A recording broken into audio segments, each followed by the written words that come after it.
the Premier League and the one in the Kenya Premier League. Which is at halftime right now. Absolutely. Yes, at Nyayo Stadium in the local league where AFC Leopards are leading 2-0. Yes, sir. Braced by Samuel Semo. He's on the verge of bagging a hat-trick, man. Ni noma. Nimbaya. Lakini kule Old Trafford. Yes. I'll give you the privilege of... kule Old Trafford pia ni noma. Nimbaya. As a hater, I'm eating good, not gonna lie. 8 minutes gone, and Lacroix has given Crystal Palace the lead. So they are 1-0 up from a set piece. That's what's happening there at Old Trafford. Manchester United are conceding or trailing. Let's see if they're gonna pull a comeback. Elsewhere, on the other two other matches, one London derby, Fulham versus Tottenham. Fulham have already scored. 7 minutes in, Harry Wilson. Spurs, bro. Hey, Spurs. Like, hey. They're spiraling down. I have never seen a team flat with relegation this badly. Yeah, serious. Yeah, and here comes Ismail Assar, and here comes Crystal Palace again. What a block. Who was that? Diogo Dalot? What a block to deny Tarek Mitchell.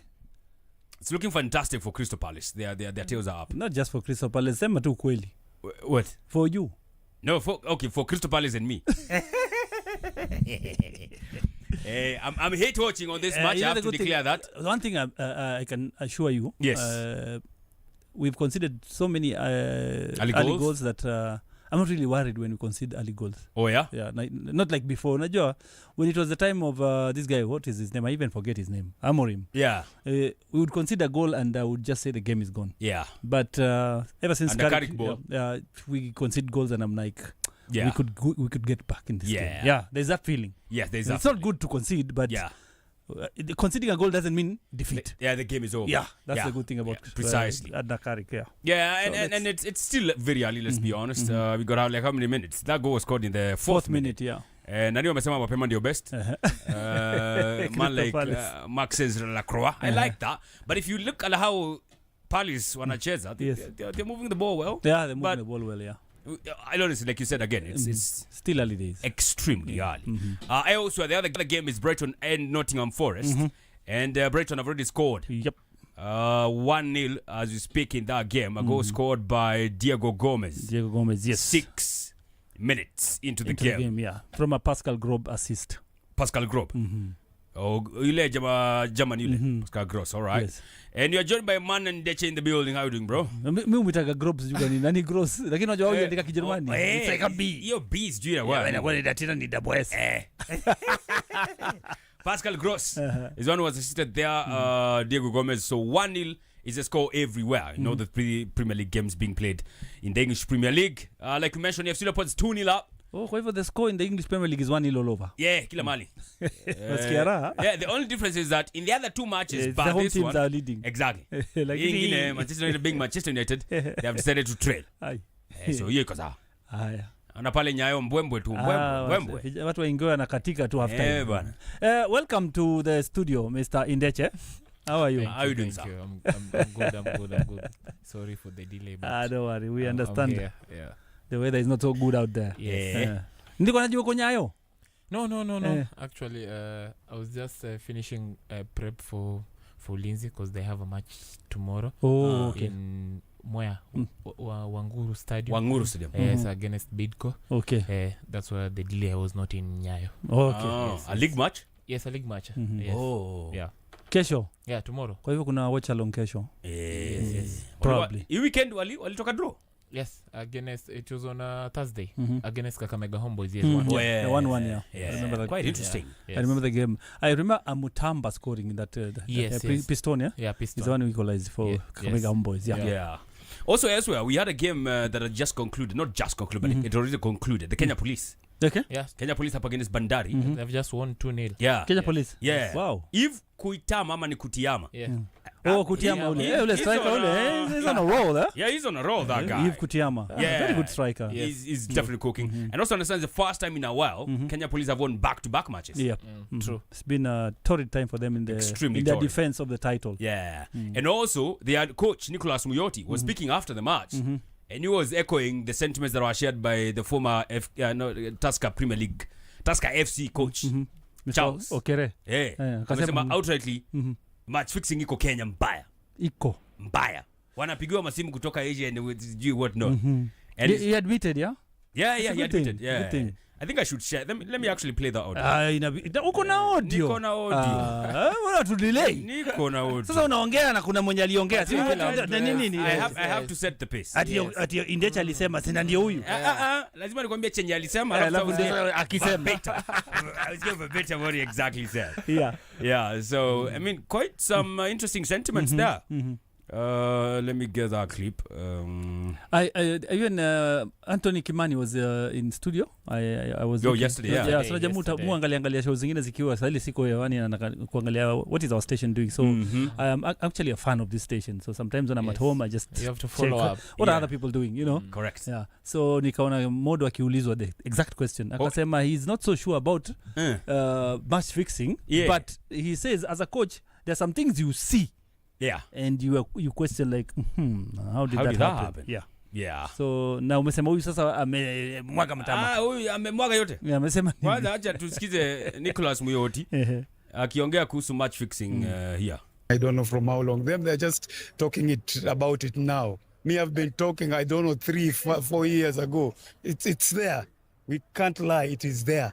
Okay, it is match fixing is there, and there are people who are using officials, they're using coaches, they're using players to fix matches. Okay, if the federation is not going to do anything about it, I'm afraid it's going to go to another level. Okay, I've complained about it. Now just other coaches are saying now when they're hearing the complaint. But me, it's been there. I've experienced it. Okay, now it's just about them to do their investigations and find out what is happening. Because we are receiving calls even up to now from Asia, from everywhere. We're receiving calls about fixing matches. If we weren't strong, we would have gone into that direction, but we cannot go. We have integrity. We have, we have our conscience, which is very clear. But if the federation doesn't do anything about it, and maybe the government, I think we're in trouble. Our football is gonna go down in drains because we need players to be honest, and clubs also to try and make sure that they are paying their players at the right time. And of course, if they don't do it, it's gonna continue. It's gonna kill our game. Most of the young players, they go into it, and then what will you have? You have players who are fixing matches, then you don't have teams. Okay, so I mean it's an issue that needs to be addressed as soon as possible, so that we can be able to handle it. Exactly. Yeah, yes. Kinaga ubaga.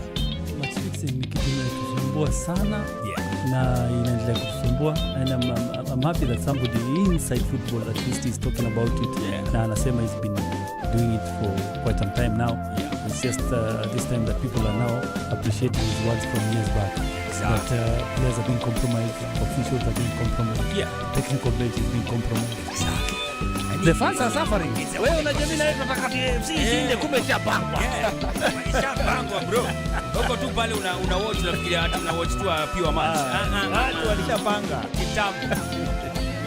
So, you're too much fans be able to approach kind of in danger someone who's in that space, like because he has mentioned a few things that can be done, like paying of players in time. That would help a lot. And paying them well. Because unajua unaweza kuwa unalipo in time but you're getting paid peanuts, right? So then you feel yourself being susceptible to vulnerable to match fixing. What needs to be done here? Because there's a lot of talk going on. Another thing that should happen, not just players being paid on time, officials should be paid on time. That one as well. Match officials. Let's get the referee anajalipa mwezi sita. So what do you expect? The matches will be fixed, bana. You're making some crazy calls. Do something.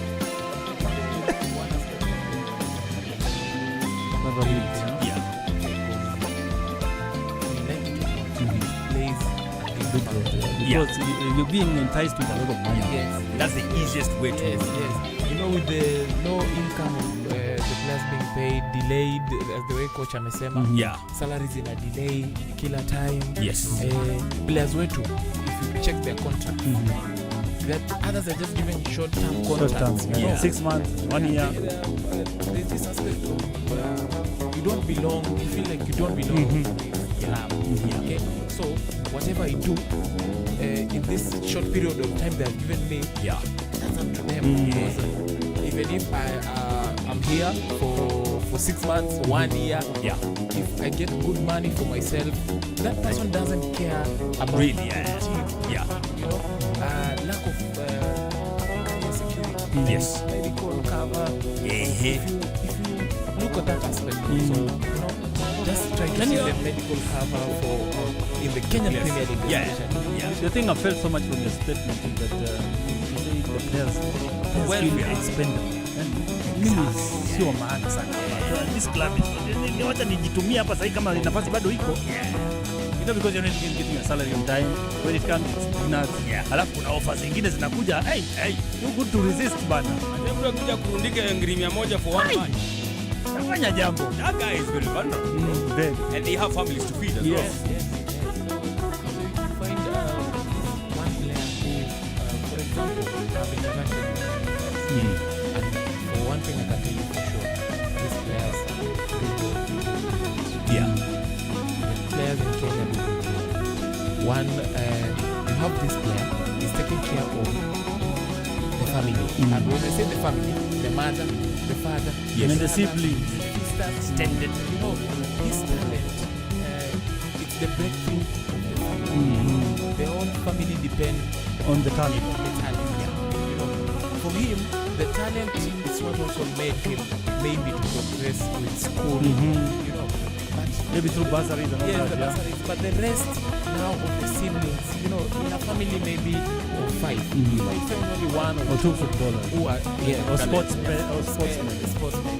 But the rest, they're not maybe that talented. Yeah. They might be talented in Other fields, yeah. but if you look at maybe Kenya, football is the only maybe field and athletics where you can say there's that space where you can earn A living, more. yeah. Because if you check other sporting events like let us say the judo, you know, there are sports in Kenya which they are not well known. Yeah. Even, Not even lucrative, yeah.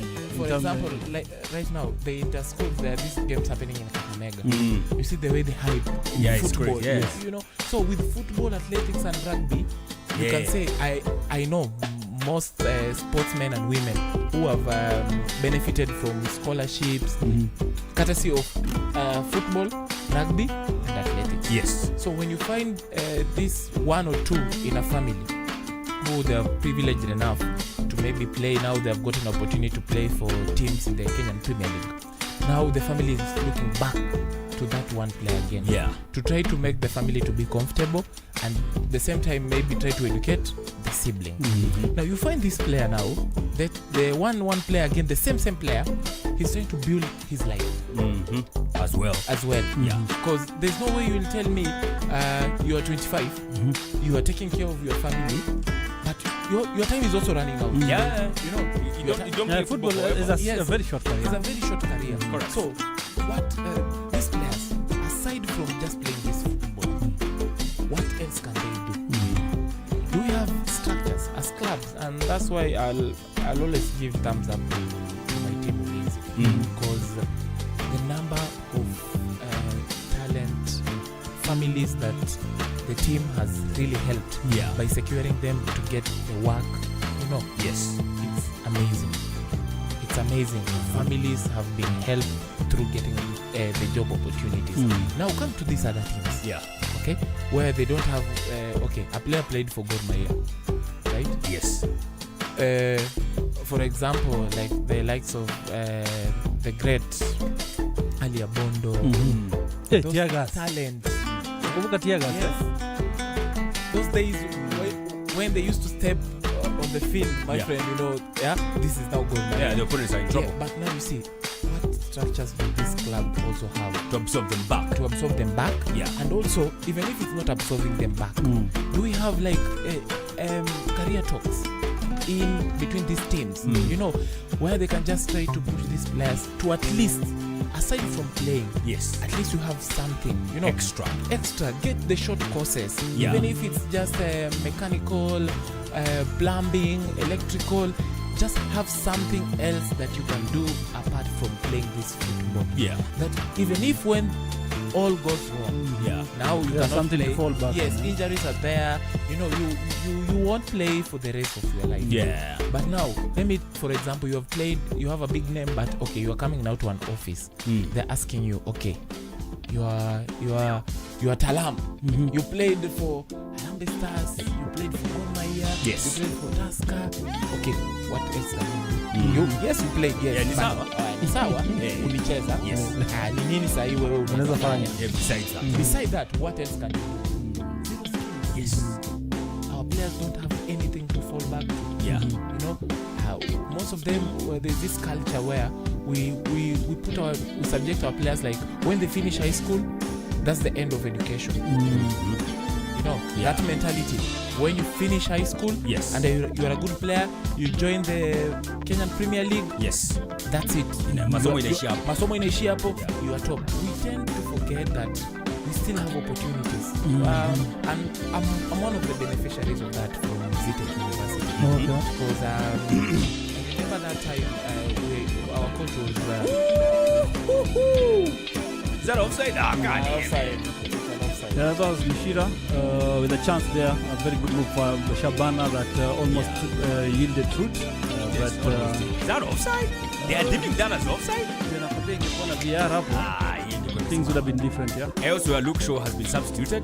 I think Mazraoui is coming on for him. Yeah. Because I've seen him Young one was stretching. doing it. But yeah, So, as I was saying, some of us back then, when we were having the under 20, the KPL under 20, yes. we see exceptional talents which grew from that run. But now it reached a point, we were in Gor Youth at that time. I was in Ulinzi, then I left Ulinzi. You know, the cycle of Gor. We went to Gor with my teammates, Alpha, Amos Nondi, Sam Yule.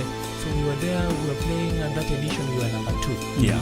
After that, I was approached by Coach Kitolo and one Mr. Maina, the former MD of Zitek University. They're having these scholarships. You know, they're offering scholarships. They give you a scholarship, you play for their school, which participates in the league. Yeah. In Division 1. Yes. You play for them, they offer you a scholarship. You choose what you do, also regarding with your grades, Yes. you know, and your passion. But also, they have this chance where if you don't want to go to school, we'll give you money. Okay. I don't know if you get the point. If you don't want to pursue If you the don't studies. want to pursue your studies, Yeah. you are talented. Come, we'll give you something small. Play for us. You see? Now you see, most of the players like they were ashamed to just take on money. But I took the scholarship. Okay. I took the ZTEC scholarship. Yeah. I persevered. I used to play, but at the same time you are playing. Also, the one who, if you took the scholarship, it's not that they're leaving you. At least there's also something small. It won't be the Some same. stipend, eh? Yes, Yeah. it won't be the same As the one who actually, the ones who's actually just been paid for playing. Yeah. But at least you also get Some something. sustenance, yeah. I can send back home to my mom. Yeah. And also for me, Yeah. I'm okay. So I use that opportunity, and I'm sitting here today because of that opportunity that I was given with Tom Juma. That time, Tom Juma left. We had Pamzo. Then Pamzo now left. Then Kitolo again also now raised to the rank because at that time he was the assistant of Tom Juma and Pamzo. Then he raised high to the ranks and became the head coach up to now. But now you see, this is the opportunity, and Zitek are still doing the same thing up to now. Both men And women. women. Yeah, like there's a lady who was I think she plays for Gor Mahia. Gor Mahia Queen. Yes. And she was here sometimes. She was doing a freestyle competition. Yes. Okay. And she was studying at ZTEC. Yes. I'm like, ZTEC na uko women uko Kenya Premier League Yes. ya madem. I'm like, oh, all right. Yes. Yeah, so that's quite interesting because it gives you unakuwa some multi-dimension. Yes. Masomo umeshikilia. Yeah, masomo Pia uko sport sawa. umeshikilia. Yeah. Sports umeshikilia. So hii kaumana unaweza enda hii side, Yeah. or even once you're done with sports, now you can pursue other things. Other things. Not just sports measure, so wewe pia. Yes. Wewe maisha. So when you stop playing now, that's the end of it. Yeah. You know? So we as a country and also the teams, we really need to look at a way we can help our players. Yeah. You know, it's not about just them playing for you, you paying them salaries. Yes. Then That's it for them. You see, it's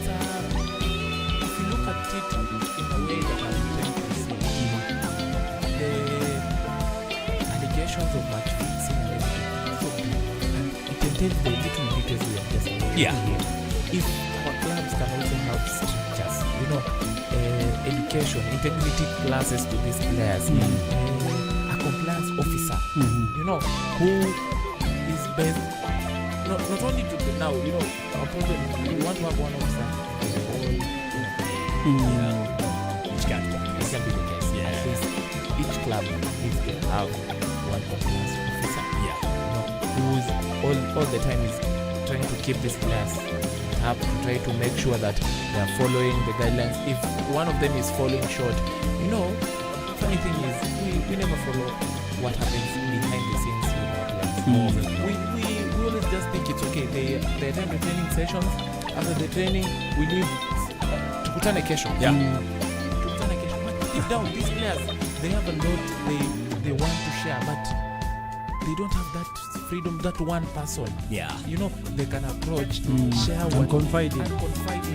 You know, if that player who maybe he's having trouble and he gets one person who can confide in, it can change a lot. For example, let me give you a case. A player back at home, the brothers, no school fees. The parents, they are not eating. For he himself in Nairobi, not eating, no food. Close from mood. Yes, nothing at all. Then he gets that one phone. Hiyo sasa kutoka nje. Yeah, kutoka nje. Yeah, that one phone call. Yes, you know, and for example, he's a you know, that one phone call, and it's like, if you do this and this and this, you're going to get this amount of money. Believe you me, we are all human. Yeah. Believe you me, with all the troubles from back home and the And pressure responsibilities and the and responsibilities that they are coming in, Yeah. these players will believe you me. They are cracking. Yes, Crack. We are seeing it. Yes. Now, for us, the problem is we always want it to happen. Now then we get the story. Now we want to talk, but why don't Be we come up proactive. with They're always very reactive. yes. The policies, you know, we don't even have, the law cannot even process somebody who has been caught doing what Match match fixing. We don't have the capacity. No. But even before the law, on club level, what are we also doing? That's what I'm saying. We need to have a compliance officer to this team. Point at club controls. You know, that's what I'm saying. You know, at times even training is just sitting down and talking, sharing, letting these players know that if you have a problem, our offices are at this building here and here. Please, you are free to come to talk. It feels like most of the things that we're doing as a country is coaching and not managing. Yes. Because if you are managing, then those are some of the issues that we'll be pointing out. Yes. Like hapo unahitaji pale. Or are we trying to say we don't have enough resources to have such people in particular clubs or in all?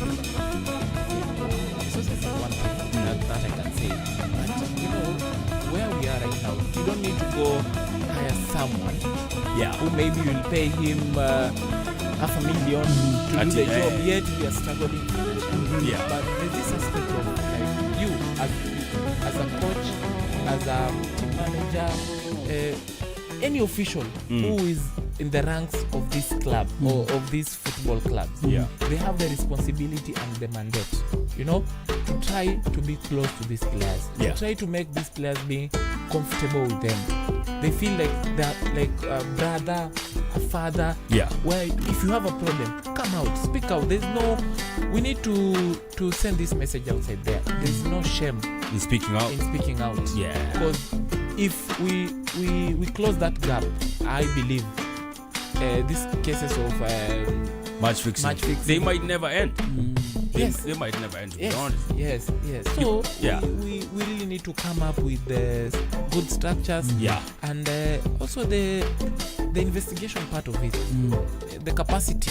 Na sana vile mmesema tukimalizia tu hiyo story, watu walipo on time. Guys should get their money. Officials should be paid on time. Ndio watu officiate games vizuri. Because even if you pay the players well and the officials are not remunerated well, I mean, bado tu tutashinda tu hapa tukipiga merry-go-round, to be honest. And speaking of like guys who have in football spaces who have like pursued other courses, we all know like who was it, Juzi alikuwa na NBA, Vincent Kompany. Who was getting an MBA. I was checking here. Tukamanani, let me see this one. Kielini, he has a bachelor's in economics and commerce. Mata, he has a degree in marketing and sports science. Fikao Tomori, he has a business management degree. Na alifanya via distance learning in 2021. Lukaku has a degree in tourism and public relations. So like Mignolet, akona degree ya siasa. Political science and law, and here comes FC Leopards again. What a save by the goalkeeper. So like so there's I think even Lampard alikuwa something low ama nini. So like I don't know if this is emphasized to the players on the need to have variety as far as skill set is concerned. See mpira peke yake. But yeah, if you see like Juan Mata, marketing and sports science degrees, imagine totally different from soccer, but can be applied within the football space. Sports marketing, sports science. Come on, believe me. In any institution, in any country, anywhere, atapata kazi, guaranteed. Atapata kazi. But now, that's why I was asking you. If now you try to check in our country, the message we try to send out to these players, we always like pushing them. Yes, play, cheza. Yeah. But do we sit down and we try to look their life after football? Yeah, we don't. We don't. Our players need also to be guided. Yeah, and that's the gap, the biggest gap we have as a country. Yes. Let me just give you a few names of current players who have pursued other things. Ismail Assar. Okay. So as we go into the hour mark at Nyayo Stadium, it's still FC Leopards 2, Shabana 0. Goals scored by Samuel Semo, and at Old Trafford it's the 35th minute, and it's still Man United 0, Crystal Palace 1. A goal scored by Lacroix. Pili ilikuwa Taiso hapana. Ni Semo zote mbili. Semo ipiga zote mbili. See, I told you he's on a hat. Ama ufurahi kusikia hiyo. Azamu umetupa mbao. Ufurahi. Azamu umetupa mbao. Wacha siku. Niko hapa. Pia si Tyson Otieno pale. So those names before I give some mark. So Ben Davis, talking about Spurs, graduated with a 2.2. I don't even know how to say it because I'm not that at 2. Then I was become a scholar 2-1 degree in economics and business from some university called Open University. Wilfred Ndidi completed a degree in business and management while playing in England. Taiwo Awuni and a degree in business management. Mary Abs of Manchester United has some degree in information and management. Those are notable people. Maximilian Tillman, some names, some small names, but guys are in school. Yeah, they are very much in school, and I hope some guys are in school in Kenya. Like Niliona Juicy a clip doing rounds. I don't know if you guys saw it. Jojo. Yes. Akiwa training in rugby. The rugby. But also sort of studying a little bit because I think he had to complete some assignments or something. Good. I was like, this is exactly what I want to be at. Yeah, and I used to like it when earlier, a few years back, Kenya would, when Kenya was in the rugby sevens, the top tier, we would miss some players during the season because they were in school. Nasikia huyu ataenda Singapore, anafanya mtihani, huyu atakuwa huku, so you feel good when you see young men pursuing education. Absolutely. Some updates on another Kenya Premier League game that has ended. That is Murang'a Seal versus Posta Rangers. Murang'a are back to winning ways after back-to-back losses. A goal by Jackson Imbiaha has given them one. You know what Imbiaha means? What does it mean? Imbiaha. What Imbiaha means? Imbiaha. Imbiaha. Tumpia.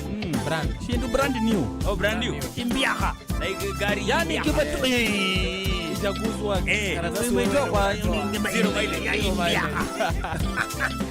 Jackson Imbiaha. Hiyo ni Jackson mpya.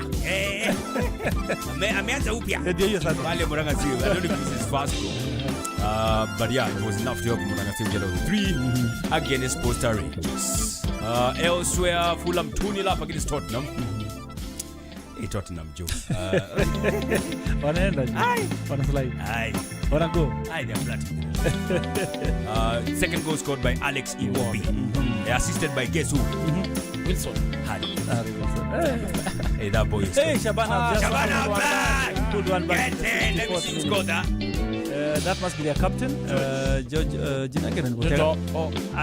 He's the one who scored the winner against Madare. Yes. So he has scored back-to-back games. Fantastic. And he scored from a corner in the last minute. That's touchable. What a save as well on the other side. Seshko with a good header. But yeah, so 2-1 pale Nyayo Stadium. Game session. It's good.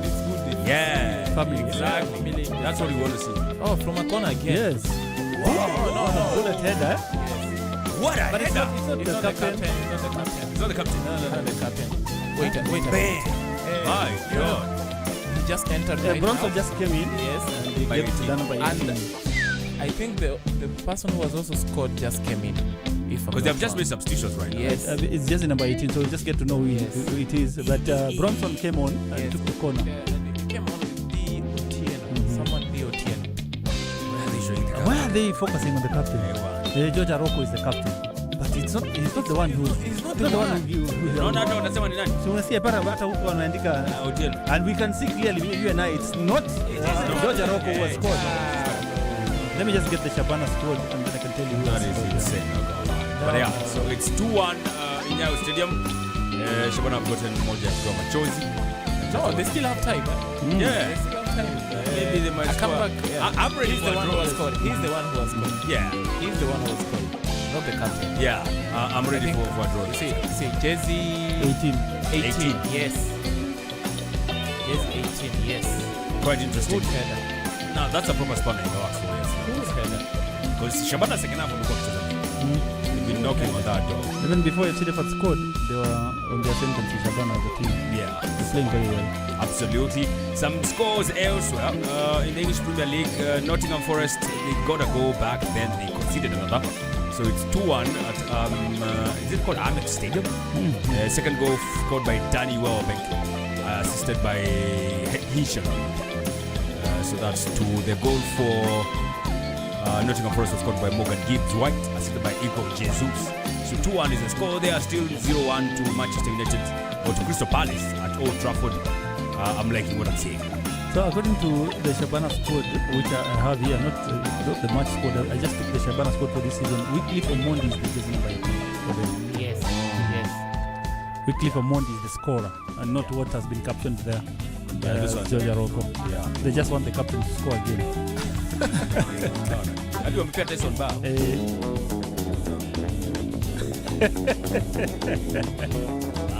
Yeah, but Manchester United get a free kick in a good position. Interesting position. Come on, on Brian Bell, of whom I do have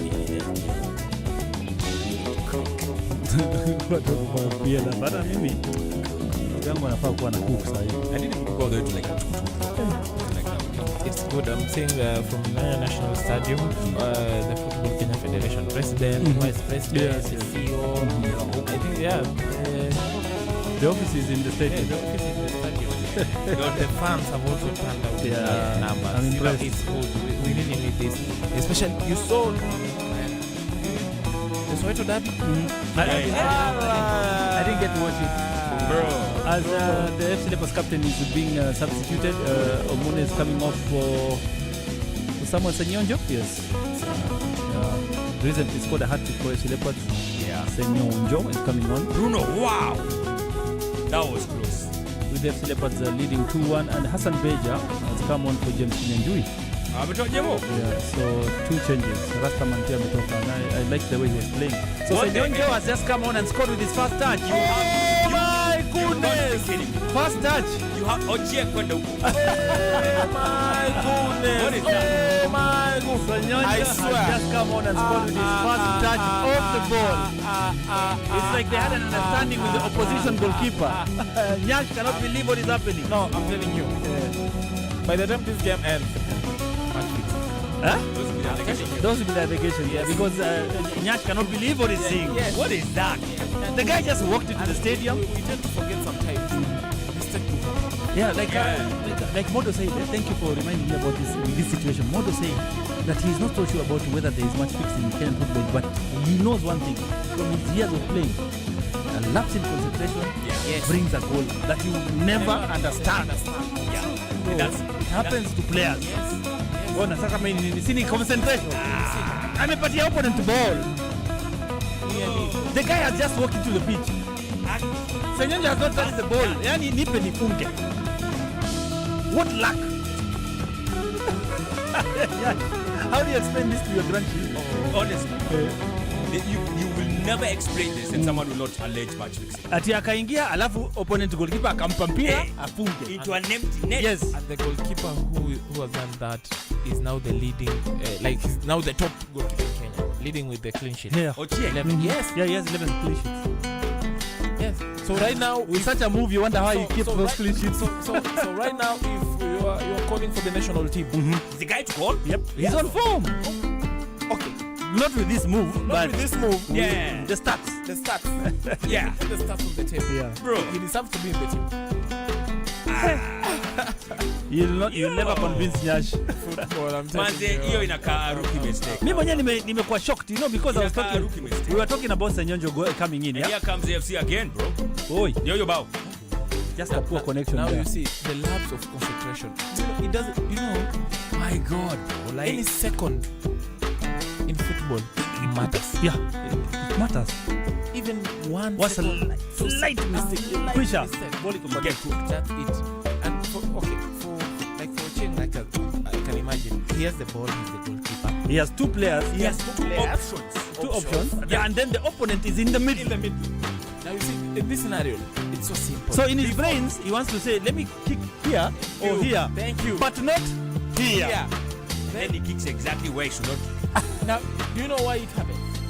Before he controlled the ball, he didn't even The Well, area. to see the proximity of the opponent. Yes. The player was just come on. The player who was just coming on. You know, the substitution. I don't just think he happened. was in his registration. That's what I'm saying. See, He saw a player going off. Yes. Now, Okay. now the player who is coming in. He has not been accounted for. Players wenu wako na red. Yes. They're two.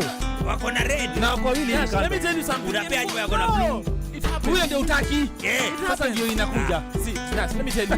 You're controlling the ball. Yes. You are You're thinking. You are thinking. You are not looking up. You have not scanned.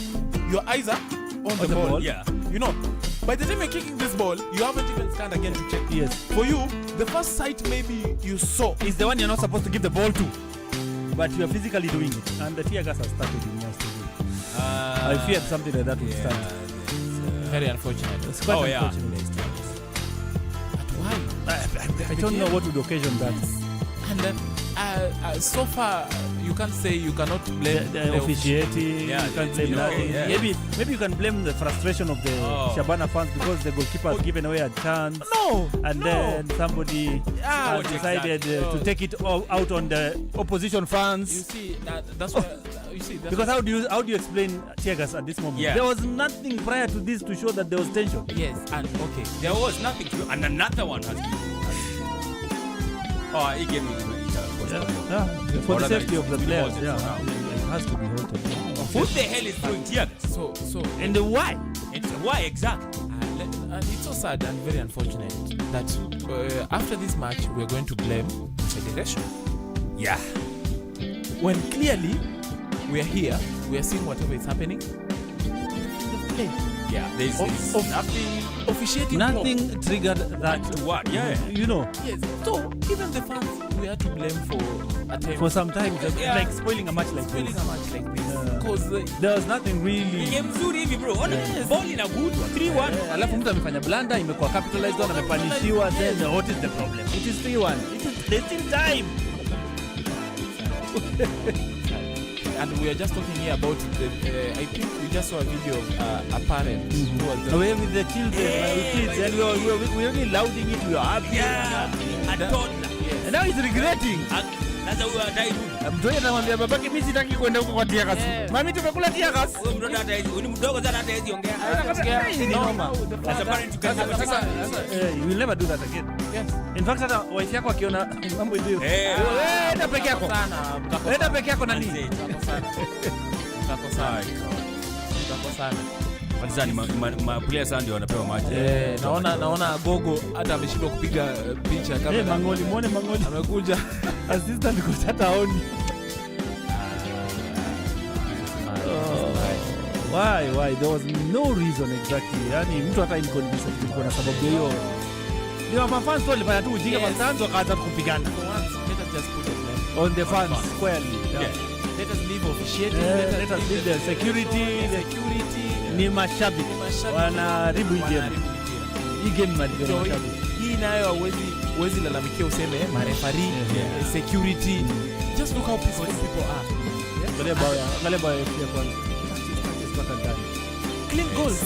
Yeah, Clean goals. It was a good game. Clean goals. Ya pili.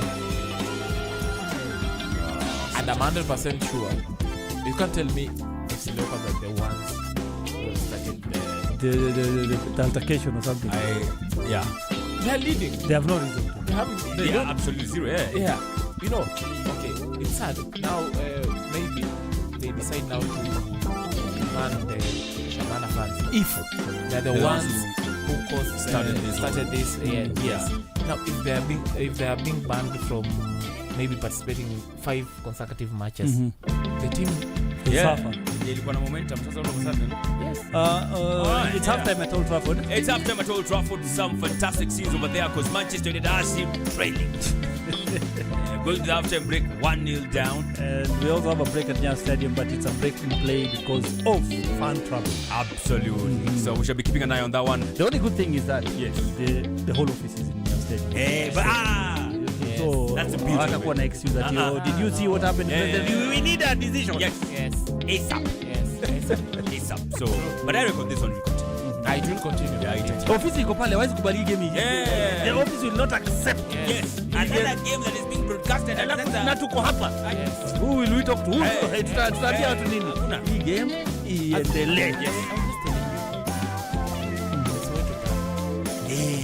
Leo ndio tukipoza Soweto na bebu tu wapi sasa we have time now because The game Ilisha 3-1 ama my team lost. Unajua mimi ni ya makosa. 3-1. Orlando Pirates. Walipiga makosa. Yes. 3-1. Yes. Clean goals. Somebody wipe the floor with us, eh? Yeah, clean. Check. Fully packed stadium. Yeah. Yes.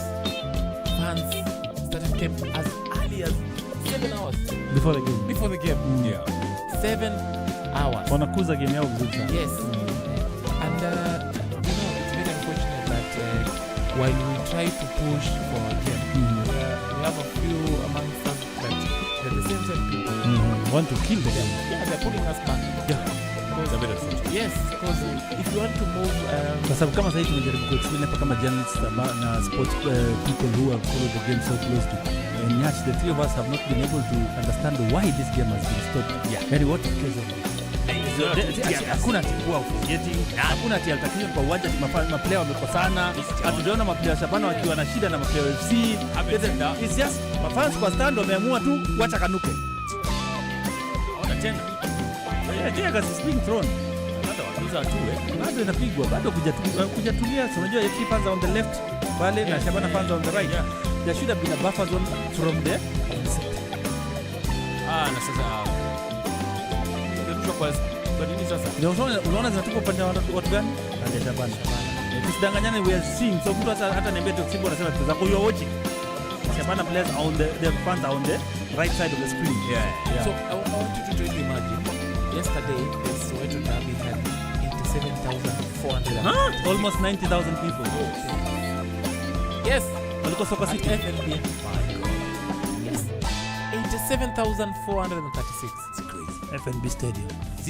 Now imagine the same thing happening. Yeah. Hata wamefika 10,000 kweli. No, I know. Not really. But you can see the passion they have for the club. Yeah. They've come to support. Regardless, one thing. And the order. We need to understand one thing. As much we all want to win, yes. But it's football. There's always a win And a loser. Yeah. And sometimes you get a draw. Yeah. So, regardless, one, you need to now accept the outcome. Yes. Whichever of the three. Yes. Whichever of the three. Yeah. That's one thing. If you really support football and you're a football fan, There are days where you're going to win, there are Yes. days you're going to lose, there are days Guaranteed. guaranteed. Yeah. You're in sports. Yeah. You're in sports. Yeah. But for us, we want to make it look like, oh, you have to win big. Yeah. Even in life, You cannot win daily. even just generally Even your like- body cannot be okay daily. Yes. Yeah. Kuna saa ingine unaanguka kwa leo Inakaa mbaya. leo naumwa hapa. Yeah. Kama jana mimi mgongo imekuwa ikiniuma sana. Unaona? That's human. That's human. It happens even in life. Even as we have, even with our kids, you know, today you are keen in mathematics, maybe in high. Tomorrow is low. But now it doesn't mean now that's the end of life. You see, so for us, we treat it as a matter of life and death. But, and it's not. And now that's where we go wrong and we make mistakes. Like you see, Like what I'm I just telling you, you're not able to get a case. Yeah. And somebody maybe is that badly, you know, God forbid, somebody has died. For what? For what? Somebody just woke up in the morning, went to church. After church, he said, let me go watch a game. Now let me tell you, You know. the saddest part of it all, this is what happened. Someone who not even before that. You know, I'm just sitting at home then. Talam is calling me, Nyash is calling me, Greg is calling me. Form. Tuende tucheke Shabana, tucheke. yes. Sina Shabana, Jo. FCA. Si mbaya hiyo. Yes, sipo mbaya. Nimetoka church. Let us Sawa, let me take my son. Let me take my son. Yes, you have recruited one fan Yeah. to support our local league. Yeah. But believe you me, that's the end. That person will never support And he will never show up and never show up, and they will never speak good about local football. about local football because of the first experience they had when they came went to the stadium. Yes. It's a bit unfortunate. So we keep an eye on that one.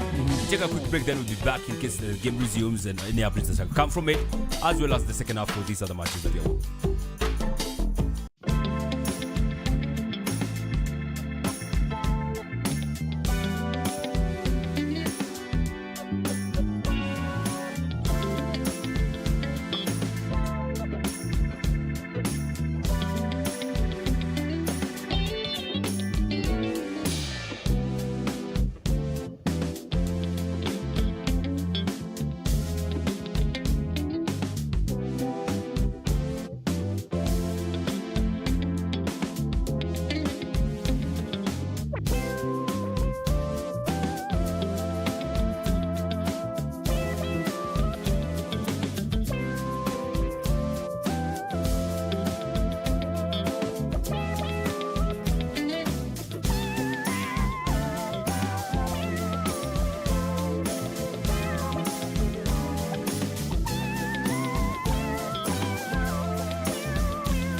Hey, kila move hiyo.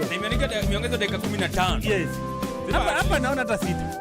He might actually score another goal. Yes, Someone may get a hat. I'm man of the match, by the way. Yeah. Just so that it can be said out, it can be known out there. Yeah. Is Sichenje. Ronald. Anapeana tu, wewe chukua maliza. Yeah. Wewe chukua maliza. Na wewe je? A boy from Mwebuye. Hey. Pale pan paper. Hey. Hey. Oh, Coaches. God. It's a massacre, man. Yeah, after the stoppage, because of fan trouble, the game has continued, Yes. and after the game resumed, Yes. FC Leopards went on a rampage. Yes. And they still want more. Yeah, yes, another one. What?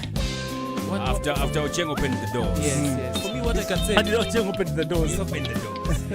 you know, it's amazing to see the kind of football being displayed at Nyayo. If you see at the goals, brilliant. Yeah, Beautiful yeah. Very good. Yeah, the combination of the team, amazing. Yeah. Amazing. Okidi Very seems to have no This one is answer. leaving. Okidi is leaving. I survived after this dropping. My The God. pressure the fans always have. Yeah.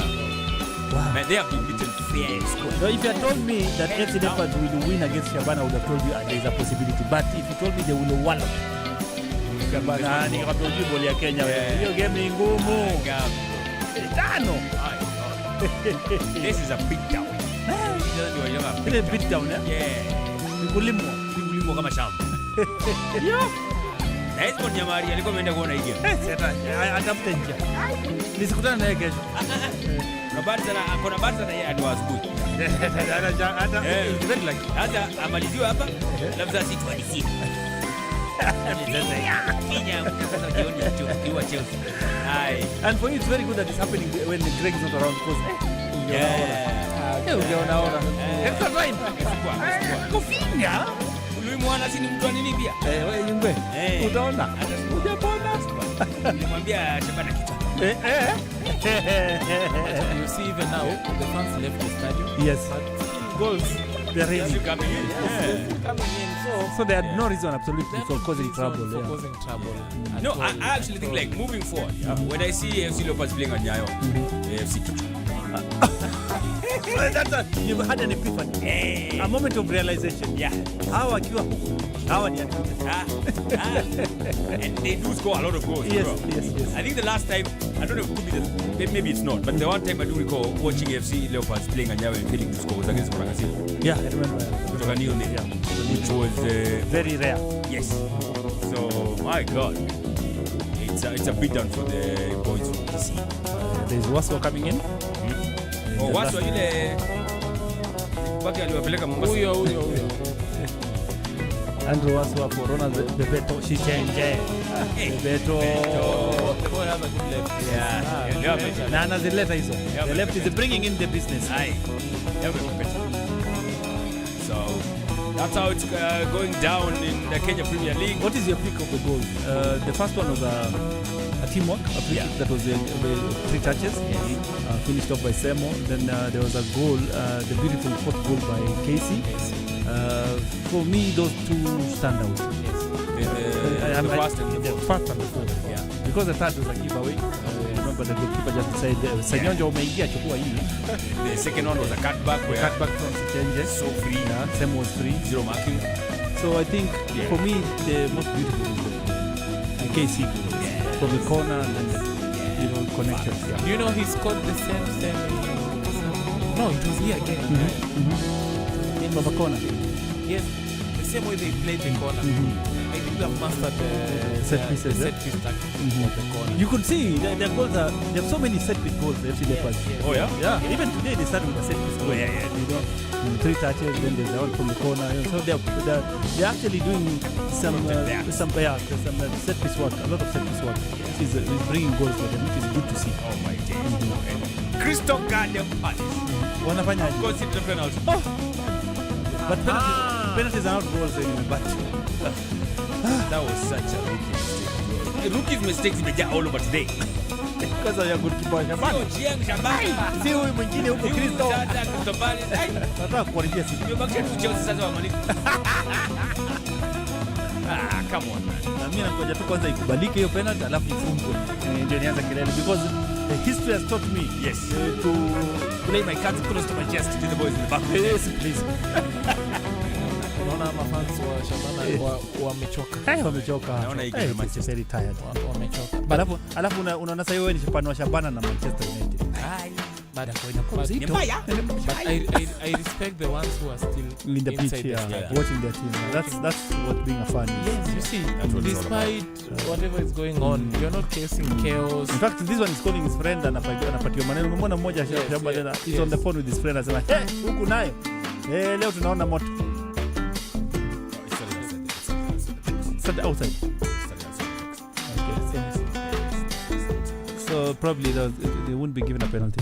Outside the box, come on. Stand outside the box. Hapo ndani. Give it out. Rewind. Give it out. Hiyo ni ndani. Acha kunyima Manchester penalty yao. Ndio sasa. Wewe patia Manchester penalty yao. Wewe ni nini wewe? Ni nini? Toka. Pana kusumbua mimi. What's going on? Sasa hapa mambo yako. Huyu ni referee anaongea. I'll tell you exactly what the referee say kuja hapa ni kwa wiki. Mimi nimeshasema ni penalty. Sawa Bruno, fanya kazi yako. Fanya kazi yako. Sometimes I always wish we could hear the conversation, the players. Hiyo. Penalty.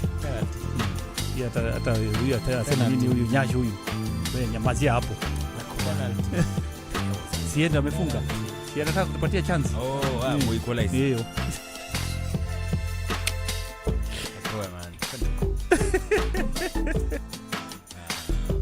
Like man. I don't like it. Wait, they're still checking? Yeah, they're still checking. What are they checking? They want to call the referee over. Wait. Hold on. They're calling him over. Hold on. And that is how the penalty has gone. It has gone. Yeah, actually. Imeenda kama ameitwa. So the decision was the referee's, yeah? Yeah. Unaona? Yeah. So kama ameitwa, chances are Who ni Kavanagh kama anaitangwa nini? Kavanagh. Kavanagh, the way I look at it, I think he started outside the box. Unaongea naye sasa? Now you're even now giving him for that. I mean, I feel like he started dragging the guy's shot. So who are you talking to? The Kavanagh. Ndio anipendi yule mtu Arsenal na atupendi. Lakini unamwambia tu kweli yake. Lakini if I was not a United, if I was not a United supporter, I'd probably say this is not a penalty. I think it's started outside the box. I'm saying, you know, be more honest. Yeah. If I was not a United fan, and this was just a team there, just watching some teams play, I'd say that's not a penalty. After the review, anakuja kuongea sasa. I have decided I'm in Old Trafford and so it's a penalty. Nimeangalia vizuri na ninaona hapa itapasana na watu wengi. Wacha iweka pale. It is not a penalty. Point. Red card kwanza. Asante sana. Unataka kusema unasimama nini? Keti chini wewe. Denying somebody a scoring opportunity. Yes. What enter? Now this is the opportunity, like you always say like, okay, you could have just given them the penalty. Alafu we continue. Sasa ni huyu ataanza kusema hivyo. Siangeapa tu penalty. Hata kuongea. Haikuwa last man challenge. Kavanagh. Haikuwa last man. Haikuwa last man. Haikuwa last man. What's happening? The review was not even about the penalty. It was about whether he should stay on the pitch or not. Oh, kumbe. Yes. The review was not even about the penalty. Ametafuta nini? Sasa Bruno, usilete mambo yako siku ya Fulham. Usilete mambo yako siku ya Fulham Caravan Cottage. Fanya hivi, weka hiyo ball ndani ya net. Alafu tuanze kutafuta ya ushindi. Bruno, tunaona hiyo mbili ameweka red hiyo. Unaona hiyo red mbili? Zilipatananga kwa Premier League. Wallahi. Earlier in the season. Bruno, siku za tumtum sauri zimeisha, hakuna Amorim, don't pressure. Weka ndani alafu sasa tuanze kupeleka watu mbio kama gari ya kuibiwa. Come on, Tina. Hivyo sasa. Sasa kutoka sasa. Amazing. Kutoka sasa. Amazing. Nikubisha. Nani hodi? Nikubisha. Hodi. Nikubisha. Hodi. Nikubisha. Watafungua. Nikubisha sasa. Kutoka sasa dakika ya 57. Hodi. Hodi mpaka 90. Wanakunywa maji sasa. Wacha nianze kunywa yangu. Indete kunywa maji. Kwa sababu there is going to be a lot of drama here. Hapa ni mbaya. Usishike mwenzako na ukiwa mtu. Usishike. Don't touch your opponent. Wewe wacha nenge. Wacha ende. I think the rule says before the ball is made. Yes. If his he's holding you, and when the ball is played, he releases you. Yes. No problem. But you keep on holding to the player when the ball has been released. Wewe sasa unataka kitu. That's exactly what happened. Yes. Okay, so Gesan comes on. Sasa na wale mbaya. Unasema huyu ni mtu mmoja wa wawili. Huyu ni 1 times 2. Huyu ni kama dawa ya malaria. Gesan 1 times 2. Gesan na Ria. Hapo inakuwa tu Ria. Ria, Gesan. Ria. Gesan. Oh my God. Sasa ni kubisha. Sasa hapa sisi tunataka kugonga hodi. Hii namba 3 tunaiona yaka mbali sana na tunaanza kuiona. Inapata tu sini hii. Haya. Tutapale sehemu niamua. Manchester msiniangushe. Msante ile mambo siku ya Everton watu 10 tena wanaleta mambo mengine. Unajua kuna vitu zingine zikifanyika you even wonder. Upande huu mwingine we are in the 103rd minute. Tunaingia 104th minute. It's FC Leopards 5, Shabana 1. Believe it or not.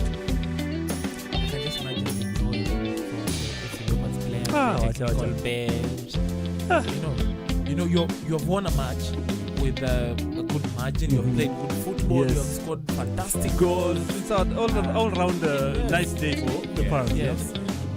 It was a tough match, coming off a loss, then a bad loss to KCB just a few days ago. So it was a good bounce back for FC Leopards and their fans. It doesn't get better than this. Smashing a team like Shabana. Man. That's a statement on its own. Yeah, it is. And now Odi Yande. Odi. Old Trafford. Knocking. I'm knocking on the door. You know, it's very painful for you to watch a team you don't support, a team you want to lose, and you're watching them trying to get a goal at home against a 10-man. I know how hard it is for you. Yeah. Nikamwambia ati Arsenal inacheza na Chelsea leo. Alafu wamekomboa Arsenal dakika ya 50, alafu cheza mpigo red. I can imagine how tough it would be for me. Hey, mambo gani? Alafu kwanza walifunga wa kwanza. Yani walikufurahisha? Pumps zikianguka tena shot. Hii ni pumps zikianguka. All that is fun. You had it totally happened. So half an hour to go at Old Trafford, and Manchester United have it all for them to maybe lose, because the way things are looking so far, because football changes very fast, but at the moment things are working looking a lot of goals. And the National Stadium, things are have done it. Amazing. An amazing result for FC Leopards, to say the least. Yes, and when they lost to KCB, we saw the chairman, the blame, Body. Yes, he said sorry to the fans because he didn't expect also them to lose to KCB. And now you see the team has responded. Yes, responding well, giving the fans. I'm telling you, I wish you people can give me a break. Okay, just rush to town. Play the music. Ona huyo. Then I come back. Anataka kwenda katikati mwa jiji. This one is a funny man. Najua leo tawaita. I'm telling you. Nani wa changes. Ona bado wanaweka taifa. Wacha nao. Si walikuwekea hata huyu mwingine mkubwa, walikwambia ni captain. Ndio hiyo sasa. Inaanza sasa. To town. If you are Luya and you are not at National Stadium, you are missing it. You are missing it. Kwa hivyo train imeanza safari. Imeanza. Imeng'oa namba. Mimi nakuambia hii inatoka CBD. Stadium, inaingia CBD. Ndio. Ikitoka CBD Ndio. Islands. Shwa. Hakuna gari inatumika. Hivyo. Mpaka Jogoro polepole I'm telling you. Watu wakishuka train polepole, ukifika kwenye unashuka train. Yes. Mpaka tumalize Jogoro. I'm telling you, this amazing feeling. When you're united, one tribe, you came to cheer on your team. They've given you such a good result. They have played good football, scored fantastic goals. Go home extreme. Unaenda tu home unakula ugali yako fiti. Bali. Tunaelewa hiyo ni Tengo yako pale. Leo lazima. lazima. Inde tano ya kwanza kula. The captain looks very obviously very joyous. Very happy about the way the team has played today. They were so unlucky on Wednesday because it was Thursday. I think so Wednesday or Thursday. With Kelly Madada had a shot in the 90th minute that hit the post, a 30-yarder. It was a very unlucky day for them. So to see them this happy is a relief for the FK Leopards. Absolutely. They've cut the gap now. Yeah, to 6. Is it 6? Yeah, it was 9. Yeah. 6. Gormaya were breaking loose. Hey. Suddenly 49, 43. Exactly. It's good for our league. Yeah, it is. It's good. They need the more hype also. Yeah. Especially, this needs to continue as we prepare for the derby. There's nothing amazing if FC had gone at position 1 and 2. And the gap is small. The gap is small. And now they're meeting up for the derby. That would be amazing. Just like today in Zanzibar, the Karioko derby. Yes. Simba and Yanga. Oh yeah? What happened? Yes. It's being played today. Oh, inachezwa leo. Basi kwa sawa hiyo. Why have they elected to play it in Zanzibar? Because of the renovations at hata hao kuna hiyo mambo yetu wamefunga viwanja. And the man studying is perfect condition. El Capital.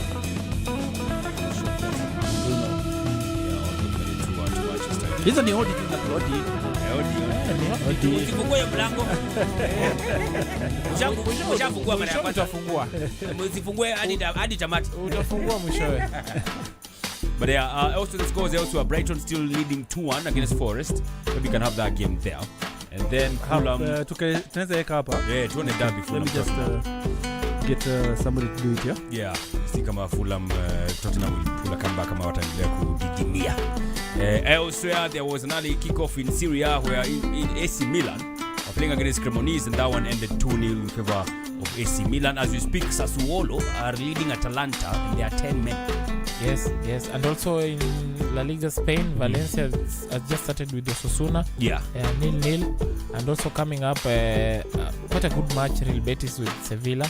Yeah. Sevilla. That's a good one. Yes, that's a good match. Yeah. Also in Syria, there's a big one happening 10:45 p.m. Oh, Manchester have scored a second. Oh my goodness. Nilisema tunabisha. Na bado. Odi tamu sana. Utafungua. Odi. Utafungua. Ndio hiyo. Odi. Watafungua. Now let me see how this. Aya. Lete odi ingine. Tell me the captain assist. Odi. The captain who else? Weka nani? Brilliant. Rocket header. Brilliant. Control. Brilliant. Angalia. Leta missile. Brilliant. Kichwa ndani. Football is so fun. Benjamin. This is the same player who wasn't playing against when Amorim was on. Yeah. He looked like a pale shadow of himself. Yes. Like inside he looks like one of the top strikers in that league. Yes. And everyone had already written him off. Yeah. The narrative has changed ever since Carrick took over. Sesko is one of the top strikers in England. Yes. All of a sudden it looks like Benjamin from Bundesliga. Yes, exactly. Oh my goodness. Amazing. Every day he scores. Score like Sesko. Beautiful. Odi. We are still knocking.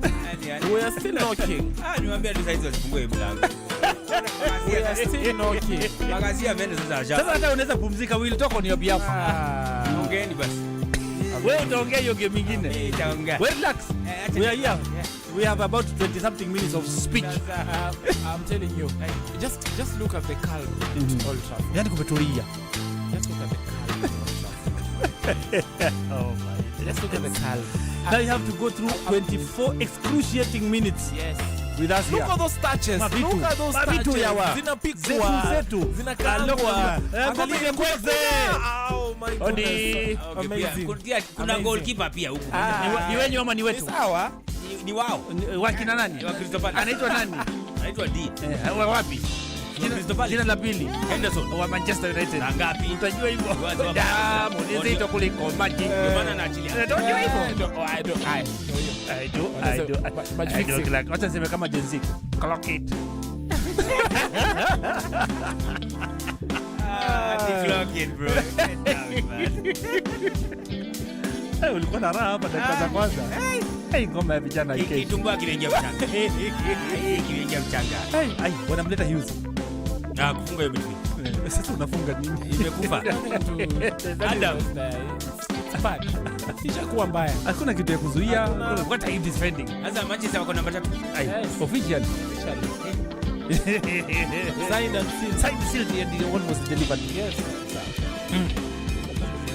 Sisi nataka to secure your European sport, yani to secure. You know we have no excuse. We're not secure in that place. Yeah, it's one game per week. Yeah. Or even per fortnight. Per fortnight. Unajua nzuri ni wakati kila mtu anabishana huko nje. Sisi tunacheza Europa. Nyinyi mcheze. Chezeni. Sisi Manchester, we're just concentrating on one thing. The Premier League. Kwisha. That's the beauty of it. Yeah, so here comes the Calvary again, bro. Uzuri na yesema vizuri. Here comes the Calvary. Umeanza kwa asante. Yeah, maboys sasa sio wameamua. Wameamua. Ilikuwa imeanza mbaya. Lakini sasa my Sunday is becoming nice. And I'm hoping it will become better. I don't even know why I was banging on Crystal Palace. Like these baggers, every time they come from European time, Kanyango too. I don't recall a day when they were from those European matches came and did something and won. Yes. Why are you banking on them? Bure kabisa. Bure. Haya. If I try to look at the last matches, Manchester won 2-1 against Crystal Palace. Then in season 20, these guys have been a bogey team for United. Yes, 2024-25, Crystal Palace again won 2-0. Then the return leg, it ended in a draw, 0-0. Then season 2023-2024, Crystal Palace won 4-0 at Old Trafford. Oh yeah. Oh yeah. The return leg again, they won 1-0. Yeah. Season 2023. Angalia table. Watu wataka kusema kweli. Angalia table vile inaleta. Table inasema ati Manchester United are 10 points behind Arsenal. With the 10 games to go. Ili kitaweza beba. Hai wewe. Wacha tu allow us to dream. What is wrong with you? Sasa utaki tu wote na tuko it is our game that is going on. What is wrong with Kinyanjui? The good thing is yes. Kila mtu na ndoto zake. Sasa wewe ndoto huwa tu share. We cannot share our dreams and you cannot guide our dreams. We can, yes. You are coming too much. Yes, tumefika. It's too much. And it's all down, teacher. You have come too much. Too much. You know that things are possible. Yeah, I mean, yeah. 10. Yeah, you can just imagine. 10 with 10 to go. 10 with 10.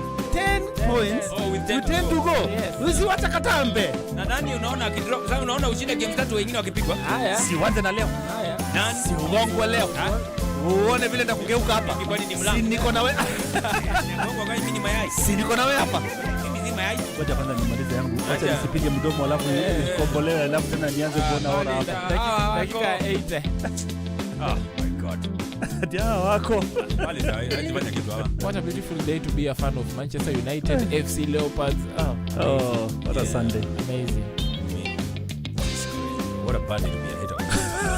But I think we need to add another goal. Yeah, there is need because it's Crystal Palace. Yes. We need another goal. Wanaweza kuja kwa hawasharibu kutumbua miaka mingi sana. Washaribu hapa. Tunawajua. Bali sasa wenyewe wanajua wana uwezo. We just need another goal. Masaibu ile tushapitia na Palace tuache tu. Wewe tuache tu, tufurahie tu na tutake nyingine. We know. Hawa washatufanyia mambo kina Olise. This one. Sasa nani anafanyia mambo hapa? Kwa hii kikosi yenyewe. Hakuna. Ismail Assar amepotea. Sijaona kitu anafanya. Kamada amemado. Kamada alifanya amemado. Gesani is guessing. Yeah, it's guess what? And then you have you. Ya kitu tu kama kuku. Sasa mimi nimeletwa lock. Kwa pia anakuja kulock, anakuja ku unlock. Nozuna hadi enter the third stadium that they consider. Tajua. Bado kutolewa chini. Unyo ni siaka tu atolewa tu siaka na. Na huyu kijana ukunya ameamua tu anakimbia tu mpira mpaka box. Haya, maliza. Ndio hiyo. Ndio hiyo. Umesema. Ya ilikuwa inakuja hapo kwa test kwa ya pili. Mama Nywe. maintain yama tu. Hey, United having a lion's share of the game, obviously, because they're playing 10 men. They look like they could add another goal as we watch the highlights of the Shabana FC game. Yeah, we should have the Tottenham Fulham game now. It's just that unajua kuweka please tuweke please, because we have watched the FC game and now we want to go to London. What a beauty to watch Manchester United right now. Ever since Carrick took over, they have been amazing. Sema tu ever since Amorim left, so that it can sound very good. Ever since that man left. Because seeing players like Kobe, you know, enjoying their time, knowing that they're going to be representing the country in the World Cup, yes. Because he's playing regular football. Fantastic, and also again he's contributing to a club that you know, has nurtured him since he was young. You know, it's really amazing. The life, you know, Carrick just came in and brought a new lease of life, yeah. Goalkeeper Dean Henderson stops Casemiro from making it 3-1. That was Odi! So close. Odi! Amazing. Now this is the Manchester we know. Odi hapa. Odi hapa. Amazing. That league by Benjamin. In the other side is the 74th minute of the game at Craven Cottage, and it's Fulham 2, Tottenham 1. Mulikuwa mnafikiria tu imedate. No, na bado. Yani unatoa sitima na bado. Unaingiza radi. Na bado. Sikia hiyo. I didn't know I was capable of that. Stima unaingiza radi. My friend. This is bad. Wanasema punde si punde. Just is coming into his own. Yes. United, and I can say Malasia is close to coming back to the team. True. One thing I love about Carrick is the opportunity that he has given the players. You know, the way you can see, Manchester is very good. The players are happy, yeah? The way they're expressing themselves, you know, it's amazing. It's amazing that just the other day, the coach was saying that the team doesn't have the character. You know, but again, if you see Amorim, philosophy part of it, that's why for me, I always say it's not that he's not a good coach, but I think the system that he wanted to impose. Let's say impose. Yes, impose to Manchester United. Something that it's really failed. Terribly. But believe me, he's going to take over another team and he will perform. He's going to perform with the same system. You know, so life is like that. Yeah, life is like that. Football is like that. But I would really love us as Africans, Kenyans, to emulate whatever we are seeing in the European League. You know, like a scenario like now in Manchester, Old Trafford. You know, just look at the color. Despite the results, they still support their team. They still come every weekend. They still cheer their team. They're cheering their team. Because I always say this: football is a lifeline. We like it or not. Football heals. Okay. You know, family. There are people who just come to the field, and when they get out from the matches, whatever the stress they're having, you know, the chaos, at least they're calm. It has taken away part, you know, of their issues that they're facing. So I always say that we should really try to treat football as something that a pastime. Yes, our favorite pastime. Something that unites, makes us come together, celebrate, despite the results. We win, we lose, we draw. Yes, it doesn't guarantee someone to lose a life inside the stadium. Yes. It doesn't guarantee kids to get tear gas or even injured. No. That's not how it's supposed to be. That's not how football is supposed to be viewed in the world. And it's also sad because we are the same people who we are going to pick. For example, today, out of the whole FC Leopard and Shabana game, what we are going to make trend today is the chaos. Is the chaos. Not the result. Not the which result. is very bad. not the results, not the beautiful goals, not even how outstanding some players were, how the players were in today's the attendance was, how the attendance was, but we're only going to pick now the chaos, the hooliganism, and we're going out. Everyone is going to go with it. Then you say you're going the game. You're going the game. No. Because believe me, there's a lot always goes on behind. So what you're saying is that we as journalists, we also have responsibility. Yes. What we put out there. So today, what we should be focusing on is FC has walloped Shabana 5-1. Yes. That's what and we're Kaiso selling out there. Diambo has scored a fantastic goal. FC Leopard Have bounced back from defeat against KCB, and now they are back in the title chart. Fred Ambani's football is back. Hivyo ndio vile inafaa itrend huku nje. Si kila sasa hivi imechukua mbaya, ilikuwa ni Shabana, ilikuwa ni FC Leopard walianza. So we are going to create a narrative outside there without facts. We take sides. Start insulting each other. We are grading again our league. So let's focus on the display of the team. Of the team. Today FC Leopard played well and they won wonderfully. They won wonderfully, clean goal, and also today, please give thumbs up to the officiating team. Yes. Team. There was nothing we can talk about the officiating. Yes. From that game. Yeah. Nothing to talk about. Yes. Well, there's only one instance that the Shabana's goal scored. That's players. That's debatable. Yeah, but I'm saying when it comes to overall, officiating, I saw no fouls. Yeah. Yes. Yeah, so, I can't fault the yes. So I'm saying this. Oh my God. Odi. On that. I was going to say this. Even our referees, when they do good, let's clap for them. Yeah. You know, that was good. A good game. Yes. In terms of officiating, we're always just waiting for them to do that mistake. But you know, it's like what they say. No news is good news. Yeah. News is news when it's bad. When it's bad. When it's bad, but okay. Which is unfortunate. It's unfortunate. Yeah. But for me, I'm trying to look at this aspect. Even in the European leagues, there are a lot of things happening behind the scene. In a particular game. In a particular game. But you don't see them being highlighted. Yes. They highlight the results, the performances, the attendance. The packaging, that's how they package their yourself. Yeah. Now, if the league is packaged well, even the brands will they'll be attracted. They'll be attracted to it. But if your league is not branded, kitu ya kwanza umeona picha imewekwa kwa gazeti pale ni teargas kwa stand. Mama anakimbia ana machozi na mtoto. Tell me. Hata kama wewe ni brand, unataka wewe associate na kitu kama. Yes. I hope they don't put something like that. Yeah. So that's why Indeche is saying we also have a responsibility as members of the fourth estate. What we put out there. Is very important for public consumption. Don't let the bad outweigh the good. Yes. Okay, there are scenarios where the bad outweighs the good. Yes, but like the instance you're talking about for today. The agenda should be the game was a good game. Yeah. Yes. And FC Leopards had a good result. We'll take a back page, not the front. Yes. Yeah. So, hodi bado zinapigwa. And remember guys, after this game, which is just about 10 minutes away from completion, plus added time. Oh my God. We still have a blockbuster.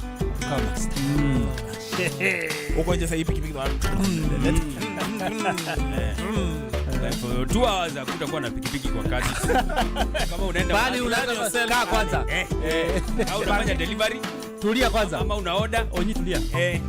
No umeanza kuorder saa hizi. I was wondering why you ordering so early. Unajua nikiwatoanga hawatakuwa wanashika. Sasa hivyo mapema. Bwana ndio. Unataka utapatia mtu wa nduthi aniletea hawako. Washapigwa 3. Haonekani. Kwa hivyo mapema ndio best. Yeah, and Crystal Palace are being choked here. They can't get out. Ndio hiyo. Odi. Goalkeeper naye anapigiwa maodi anazishana hiyo kwa baby shot. Ungepiga ile ulipiga Emirates bwana. Zongo cha kitu inalia chenja huwa. Hawezi cheza na Arsenal kila wakati. But it seems like it might get a fourth. Crystal Palace can't get up their own half. But as long as the tie is still 2-1, they still have a chance. Yes, for sure. Man. Especially on the set piece part of it. And plus, the way they're playing, they're still attacking. They're still showing signs of an attacking force. Yeah, they might just get something. You don't know. If they stay positive like that. Yeah, they do that, they might just get something. In Italy, 10 man Sassuolo are clapping Atalanta wenye wamebaki kwa Champions League. Virtually, they expounded, they used all the energy in the Champions League. Look at what it is. They used all their might, energy and everything in all the Champions League. Yeah, wanapigwa 10 man. Na wamefunga bao ya pili wakiwa 10 man. Because they got the red card in the first half. You know, man. It's not looking good. Valencia 0-0 against Osasuna. Espanyol were playing earlier on against Elche where that game ended 2-2. And like you mentioned, by the way, Atalanta is the only Italian side that's remaining in the Champions. Yes. Yeah. Huko kulikuwa na Inter. kulikuwa na defending champions Inter. Weka ongeza Inter. Inter wametolewa na Buda. Nani baba atakula Futu nje. Kucharazwa. So say is coming. Joshua amekuja. Now there's a third one. Wakati sasa Ya kudance. Kama hata Don't say. atakuja kana. Anapiga. Unasikia? Kama Rambo. Rambo kanambo. Alafu heaven is coming. Heaven is all around. Alitoka anaitwa heaven. Yeah. The devil. Lakini anafanyia kazi. The devil. You will not see heaven. That's shock. Also in Craven Cottage still 2-1 to Fulham, but Spurs also wanapiga home. Whether they will get the door open, something will tell. Tyreek Mitchell, shoot the goddamn ball. Amesita. Amekusikia. Anyway, so that's the score there. Same score happening at Amex Stadium where Brighton are 2-1 up. I just change your scoreline over there. Same old. See Johnny Evans exchanging ideas or advices or giving Zach some advice. I wonder what he could be telling him. Yeah. Johnny Evans being a defender, Zach being a modern day midfielder. Maybe he has just seen a weakness somewhere. And the Crystal Palace defense, and I'm a bit go capitalize on that. Yes. Harry Maguire steps off the pitch. Very interesting player because at one time everybody was making him a laughing stock. Wanted to see this man. Then all of a sudden he becomes one of the best players in the Premier League. So mtu kichwa chake kwaje. I love his character. Character yake iko sawa. I really love Very few people could have bounced back from that. Hey, not really. Some collapse and just never really come back. So I'm hearing some insights here. Not some insights. Okidi anasema the fracas cost us the 3 points. Okay. No. The fracas. Yeah, he said the AFC Leopards fans caused the fracas to slow down the game, otherwise would have come back. Shabana are still the titles. Okay. So the people who are leading caused the fracas because they were stopping the guys who are losing from how recovering. Right? Crazy. 3-1. If you were watching another game. Because the fracas happened immediately after the goalkeeper did that blunder that left our man Nyash mouth agape. It was like that. What is happening? If I'm not wrong, it was at the 7th minute. Yes. Yeah. 75. Well, it was a quarter of an hour to go. Right. To the end of the game. Acha tusikie alisema nini. Okay. Nimepata kaudio hapa. Safi. Nifanye ukarabati. Mambo yako Let's hear it from the horse's mouth. Exactly. This is Peter Okidi speaking after the match. Pull up ya run bet na kuiangalia. Then tu naweza sema game turning point ilikuwa wakati tulipoteza zile chances zetu clear first half. Ni hapo ndo kulikuwa na turning point. Kwa ukiangalia kuna bao, kuna chance tulikuwa nayo ikapotea tukafunga bidii. Tunasema ni game ambayo siwezi blame because the players on the play of the Guru sio wamekuwa much better. Managed to play, managed to kutumia transition zao. So naweza sema congratulations to your part. Bado iko on, inaenda point bado kufika. Ukiangalia bado tunacheza na Gor Mahia. So naweza sema leo bado tumefunga leo but najua tuta come back stronger.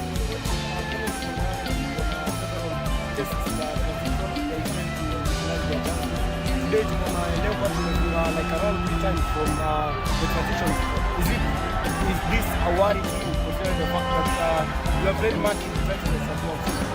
Nasema yetu kuwa ni wari kwa kukiangalia zile timu ambazo zinachukua League 1 you don't defend na unacheza kuweka basi 1 players fans wanakuja enjoy good football then results na come through playing good football. So nasema yes leo bado wametupata na hizo transition ukiangalia defense line yetu tunajaribu kuifungua, ukiangalia wamefunga bao 3 ambazo tuliopena up defense yetu.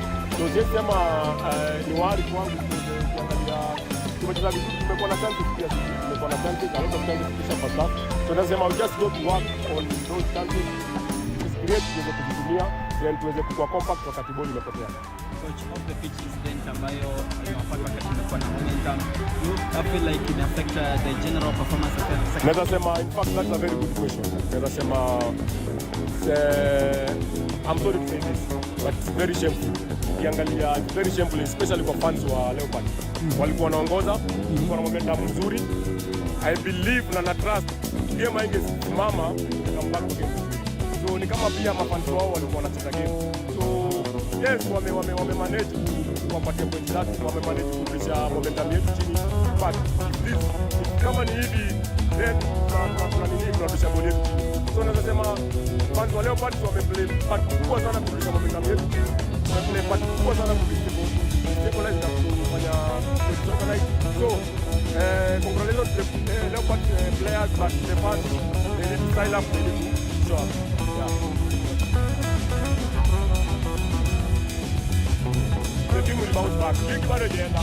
Hivi kwangu nasema point ni 6. Kwa ukiangalia Gor pia wanasema point ni 6. Gor tunasema point ni 6 kwa sababu tunaweza na Gor Mahia. Nasema this is a learning process.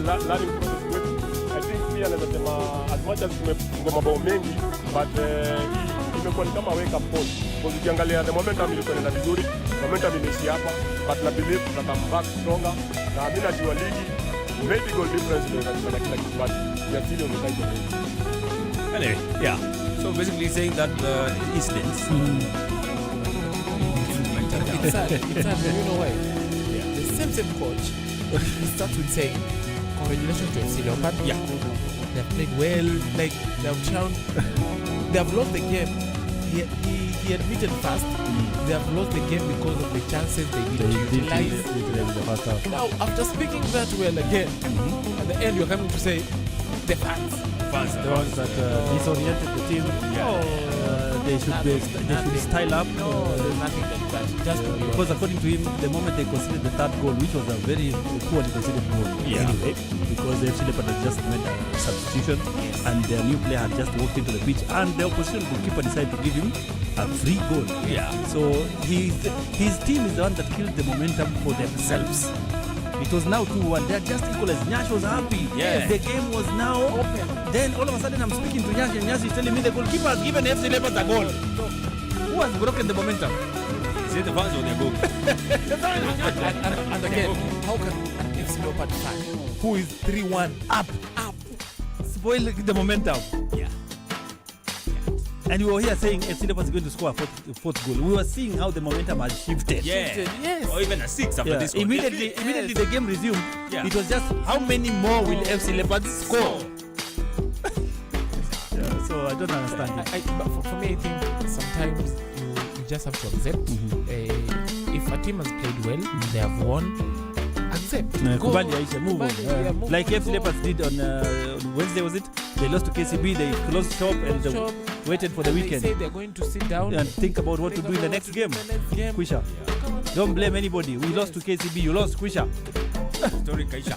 So Shabana and we lost the game. Yeah, simple as. And our own fans should style up because the moment we went down 3-1, they caused chaos in the stands, which was not helping our team.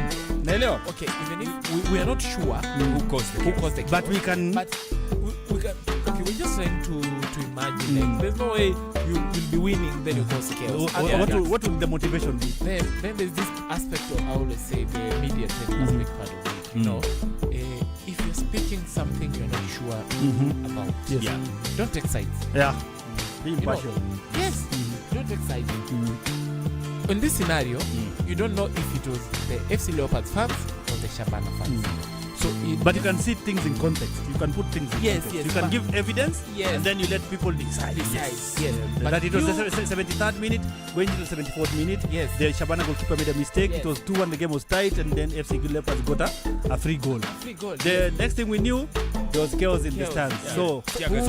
So for you to speak out right, to touch both sides, you need to also to make sure that you as a coach or as a player who is being interviewed, you know, any question the journalist asks, you have to be very critical on how you're going to answer it. Yeah. And I think that's also another part where we are failing, you know, with the clubs, with our players, because we always just answer questions because we are being answered, we are being asked questions, and we put also emotions. What say? Ilikuwa odi. Yes. Yeah. And we also put emotions while responding to questions. Yeah. For example, for this match, I think the best thing the coach could have done could have just said like the chaos that happened. You know, without saying Disrupted our teams. yes, without saying AFC Leopards fans. so Yeah. what if he goes and realizes angesema the crowd trouble disrupted our momentum. Tungesikia fit sana. Coach Yes. ameona because he was on the pitch, he saw crowd trouble, but it was actually going against them. Against them. Because they felt they could come back again. You can't sustain exactly. So even the Shabana fans, they will feel like, okay, it was we crowd caused trouble. this. We're the one who, for example, if We had not caused the trouble. Kumbe the technical bench was still believing in us.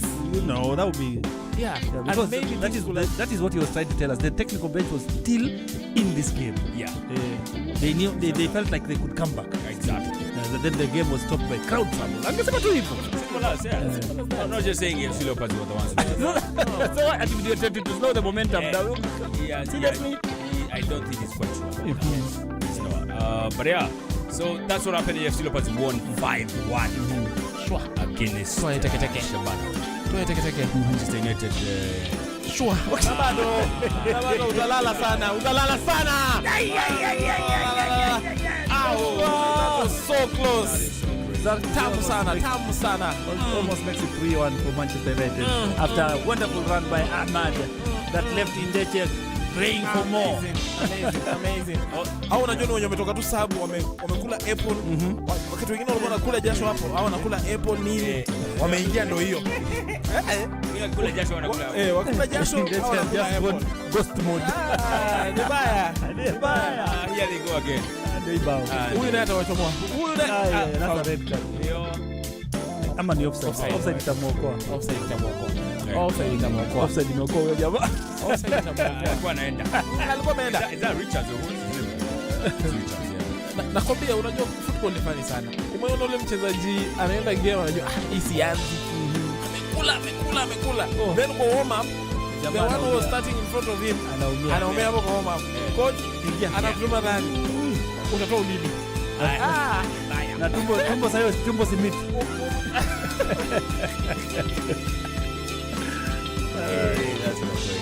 But so it's the last 3 minutes of the game at Old Trafford, and Crystal Palace are pushing for an equalizer as United try to seal off the game. So let's see what happens. It's crucial moments. Especially when the crosses are coming in. But yeah, all the home teams winning 2-1. Allah. Is that a sign? Anajivutia kama is that a sign? All home teams winning 2-1. There's no issue. Yeah, it's a sign for the upcoming the early kickoff, the ones which started earlier. Yes. Wacha nichoche. Yes. Hata Sassuolo are leading 2-1. Tell him. Tamu sana. Tamu sana. Nice ball. Yeah, Take your time kunya. Goja tu pass. Bruno Fernandes. Amadelo. Maliza. Someone score. Oh no, please. Guy. Shoot. Peleka. Nice. At least shoot. Someone score. Nini bana? Kizaji mwende mfunga. Haya. Tutoke studio. Kumbe unatutukana. Ngoja time yako itafika. Sasa niende nifunge. Time yako itafika hapa. We are here. Nini utaanza hapa Saka? Look at this what Saka is doing. Inakuja. Patu mbele. Few minutes. Yeah, utasiaga. Hey. But yeah, so it's 2-1 everywhere, man. Also, even in Syria, Atalanta have pulled their way back, but time is talking. Unless Kessan does something for me. Crystal Palace are pushing despite being 10 men, man. Kessan has something for me. Oh my God. Something for me. Oh, God. Glasner knows it. Yeah. It's Full He time knows at it's done. Amex. Glasner knows it's done. That was it. Also full time at Craven Cottage 2-1. It's just a matter of time before we say the same thing here at Old Trafford. A comeback by Manchester United. Yeah. Carrick ball. Carrick ball. You remember I told you in the past half, these days I don't feel so deflated when we go a goal down. Yes. Ever since Carrick took over. Because he has shown me that being a goal down doesn't mean losing the game. Yeah. So with Amorim. Tumefungwa. Imeenda hivyo. Spurs, they are now 29 points. Which position are they? 16. Guys are only here because the teams below them are absolutely Both. Yes, Forest and West Ham. That's the reason. Yeah. So, Spurs are bleeding. yeah. If one of these things happens, Spurs are you. yeah, so come on. So that's dangerous. It's the last minute. It's dangerous, guys. Come on. No support. Ivo. That's how you play football. Haya. Usikubali. Come on. Come on. Ah, man. Nice one, Kobe. Nice one, Kobe. Someone just keep carrying. You know you have to win. Win ugly, win beautifully, win. W. And if it's better, and if you want it to taste sweeter, come back. Yes. Yeah, make a comeback. Yes. It tastes sweeter. Yes. So Nyash, Man United are 10 points behind Arsenal. They are now comfortably seated at third position. The season has just turned for them. Just imagine what if Carrick came And the a thing bit is, earlier? we still have something to say before we give you the microphone. And the Manchester United are still unbeaten in 2020. The only Ni mbaya. Premier League team. Mimi nimechapwa himo. Hata nani? Manchester. Niko points 10 mbele yao. Imagine. Ulikuwa kama 30 mbele. Imagine na za ngapi? kwa Manchester. Hapana. Manchester walikuwa kwa conversation ya Arsenal. Nobody was having a conversation between Manchester and Arsenal. But in the next 10 games, the conversation is going to start. Yeah. I don't know. Unless Arsenal drop. Today. You're not drop. Mukidrop to conversation ya Manchester United nazo inaanza officially. 10 games to go, 10 points. Twende kasi. Tuko hapa. Tunaona amri imeisha. Sasa I'm pushing. Nafinya. I'm not worried. Nakakaza. Mimi nikifinya nawe kaza. Finya. Kaza. Finya. Hivi nyenye mimi niendelee kuongoza. Kama uko mbele. Inanifurahisha. We are not even talking about you and City's gap. Say that you're not even worried about City. United wanataka namna gani? No, I'm worried about it. Personally, I'm wrong. Hata leo. Hata leo. Haki hata leo. Yeah. Sitakuwa 10 bado. Ikuwe tu 10. Yeah. Alafu sasa tuangalie hii 10. Good luck with that one. Mimi wajeshaanza kuangalia game 10 ndio. Wewe angalia hiyo, mimi naangalia Champions League. Aya. Uko na macho mingi. Carabao. Uko na macho zile compound. Uko na singular focus wewe. Wewe mimi niko na ile. Hapa. Unajua ile ayo badidu. Ile hivi. Hiyo. Uko pale. Wewe uko hivi compound eyes. Natembea kama kinyoka. Kama ile spider.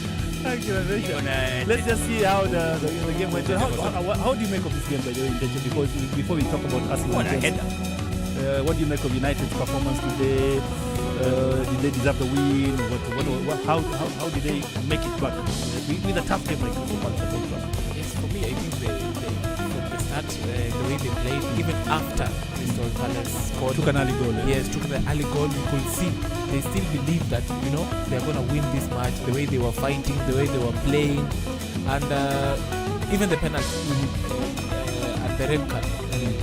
Even if it did happen, I believe Manchester United Would still have come back. Because ever since Carrick took over the team, there's that self-belief, there's that fighting spirit, and you can see it from the goalkeeper until all the way to the striker. Yeah. And I think that's, people are saying, Carrick. No, the only thing Carrick has done, he has just come to this team, given it a lifeline, a new lifeline, made the players believe in themselves, and express themselves in the positions they play best. The position they play best. Sometimes it's simple that way. And also just to let them know the team they're representing, the Red Devil. Because like Nyak, you are an opponent, yeah? Yes. What would you say as a football pundit is the reason why United's fortunes have changed? Like you mentioned, just playing the guys in natural position. Simple as. Everybody is comfortable. Yes. And then they can Express themselves to them. to their ability. Yeah. Not drilling Bruno's as a number 6. Number 8, when you know he's a creative hub. Yes. He's the one who's created The goals here. exactly. Yes. A goal and assist for him. So it's as simple as. And that one has worked tremendously. And it's looking very, very good so far for Manchester United. So, yeah, big win for Manchester United coming back from 1-0 down. Same big win for Fulham against Tottenham. In the London derby. Yeah, terrible. And yet there's also another London derby coming. Oh, yeah. We have the blockbuster of the weekend now. Oi. Everybody has been waiting for this. Yes. And now I would like to hear the Jabroni Slayers' honest opinion about today's game. Pre-game. I think we beat Chelsea. We have been a better side than Chelsea. They are missing some key players. Estevao is out. Cucurella is out for fun. He's red-carded. So, They yeah, are quite meeting some you at a time when they are very vulnerable, yeah? Exactly. At the back, yeah? So they might have to play some guys out of position, yeah. which is Just something I like. But I also want to see ruthlessness from the Arsenal side. Now, we did beat Spurs, but Spurs are just being Spurs. They are getting beat by everybody. They've just come from losing yet another game. Exactly. The best Spurs have done the last 5 is get a draw. Hizo zingine ni kushika LLLL. They have basically not won a match in 2026. Wow. Yeah. The complete opposite of United. Exactly. Oh, wow. So, I mean, it's good to beat Spurs, but I mean, teams like Chelsea is a different test altogether, so I won't see how exactly we fare against them. But I reckon we beat Chelsea. We've been a better side than them for years.